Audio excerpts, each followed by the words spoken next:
OK. Un indicateur absolument fondamental en macroéconomie, c'est l'inflation. La raison pour laquelle l'inflation est importante en économie, c'est que l'inflation a une influence sur les taux d'intérêt et le prix des actifs financiers. Et donc, en finance, l'inflation, c'est fondamental. Parce que l'inflation, non seulement, ça passe, il y a plusieurs canaux, là.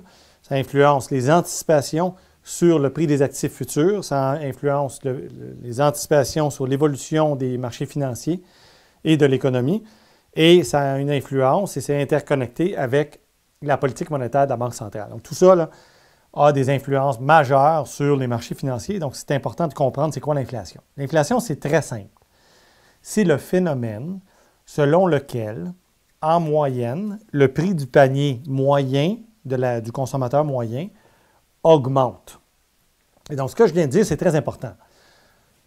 On prend un panier, pour calculer l'inflation, on prend un panier représentatif, donc ça, c'est les agences statistiques qui font ça.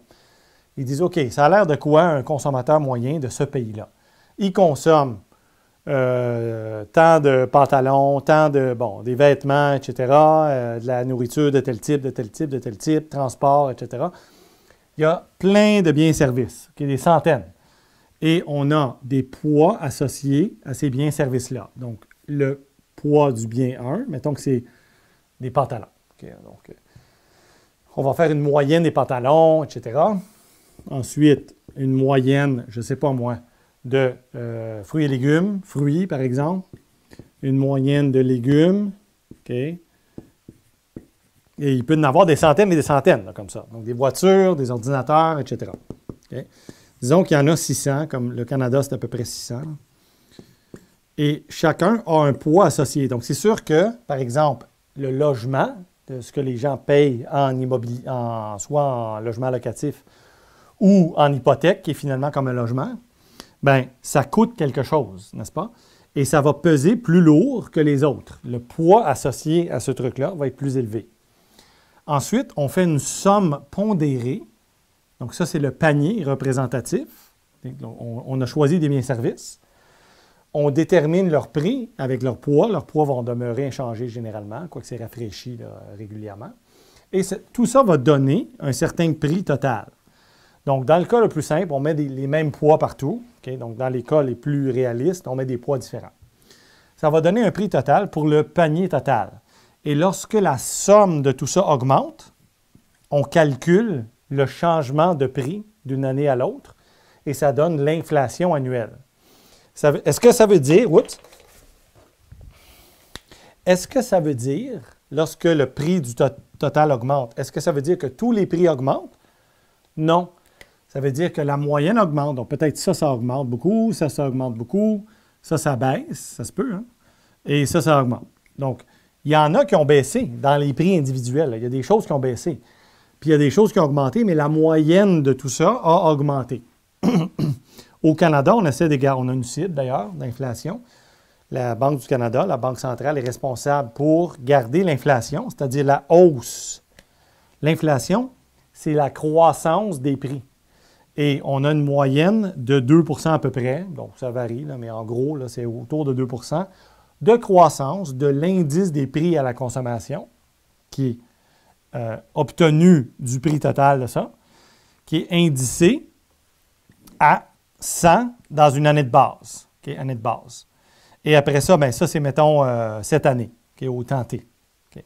Et là, bien, au temps T plus 1, on va dire, OK, mettons que ça, c'était 10 000 peu importe, okay, 5 000 et après ça, c'est 5 500. Ça a augmenté de 10 % n'est-ce pas? Et donc, l'indice ici va être obtenu par règle de 3, 110. Et donc, ça, c'est très simple, des petites règles de 3 très simples. Donc, voilà, c'est aussi simple que ça. Donc, l'inflation, c'est la hausse du niveau général des prix. Le niveau général des prix, c'est la somme pondérée de tous les prix d'un panier représentatif. On utilise un panier constant parce qu'évidemment, si les quantités augmentent, si je consomme plus de pommes, c'est normal, ça me coûte plus cher, n'est-ce pas?